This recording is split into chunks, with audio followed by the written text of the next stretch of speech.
अस्सलाम वालेकुम dear students. जैसा कि आप लोग जानते हो कि कल हमने थोड़ा सा नॉन कॉपरेशन मूवमेंट के बारे में पढ़ा कि how different section of the society they participate in non cooperation movement and what were their hopes with the non cooperation movement. For example, we talked about peasants, we talked about lawyers, we talked about tribalists, we talked about different sections of the society where we narrated that how different people they participated in non cooperation movement or उन लोगों की what were their expectations with the non-cooperation movement. What we are supposed to learn today is that we'll move towards civil disobedience. Civil disobedience was another movement that was launched by Gandhi in India's struggle against the Britishers. We will try to understand that how Gandhiji he moved towards the civil disobedience movement and what was the Simon Commission all about.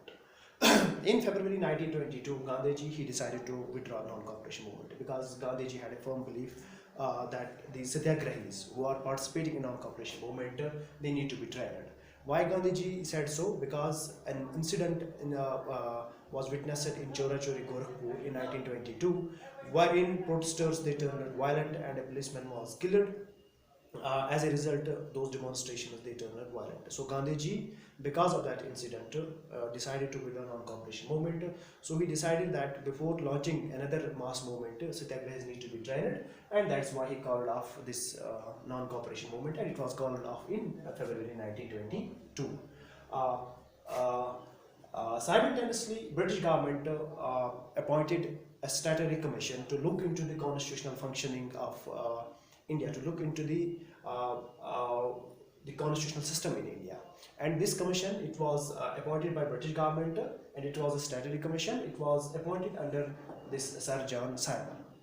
The irony of the commission was that this commission, it was supposed to look into the constitutional functioning. It was supposed to look into the functioning of constitutional system in India and suggest some changes. But then, if the commission was supposed to look into this constitutional functioning in India, none of its members were from India. इनमें से कोई भी member जो commission के different members थे, इनमें से कोई भी मेंबर जो था इंडियन नहीं था. Although it was supposed to look into the functioning of constitutional system in India. So what Indians did is they started protesting against this Simon Commission for the very good reasons that if this commission जो है, if it is supposed to look into the constitutional functioning of India, then why none of its members जो है they are not from India. So as a result, this commission when it arrived in India, जब ये Simon Commission जो है India arrive हो गया 1928 में, it was greeted by people with slogans "Go Simon, go back." It was a sort of resentment that was shown by the people, and most of political leaders they participated in these demonstrations, particularly two main political parties, two main organizations that participated in these demonstrations were the Muslim League and International Congress. Both of these organizations they participated in these demonstrations. Later on, what Lord Irwin, he was the then viceroy. What he did is he announced in order to win over these demonstrators, Lord Irwin ने क्या decide किया? He decided to give India a dominant status. Dominant status,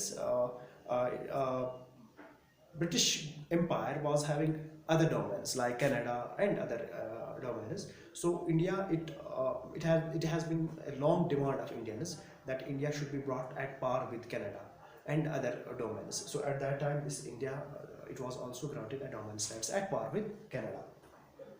And Lord Irwin also decided to launch these roundtable conferences to discuss the future constitution of the India. So this is how this Indians they moved towards civil disobedience movement, and this is something that the Simon Commission when it was appointed, and how people resented against the Simon Commission.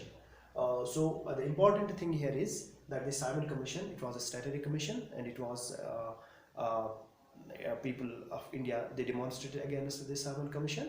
Why? The reason for those demonstrations was that none of its members was Indian, and its objective of the Simon Commission was that it was to look into the functioning of constitutional system in India. So this is all about it. Thank you. Have a nice day.